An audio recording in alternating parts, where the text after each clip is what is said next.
Hey friends, if you wish to disable background processing of registry policy on your Windows computer, then please watch this video. I will guide you through the resolutions.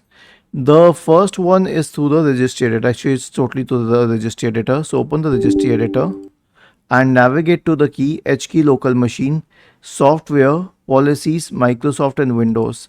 Now we will create a subkey named group policy. Okay. Right click on Windows, select new key and name it group policy.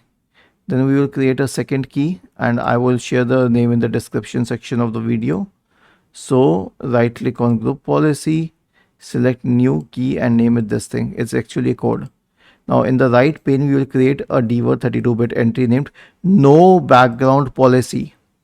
So right click on the open space, new dword 32-bit value, no background policy, double click and the value can be 1. Hit enter. Then the second one will be no GPU list changes.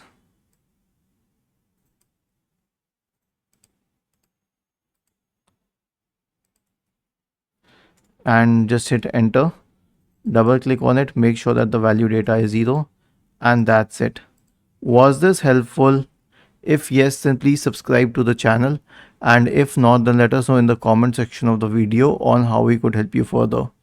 Thank you for watching this video and have a nice day.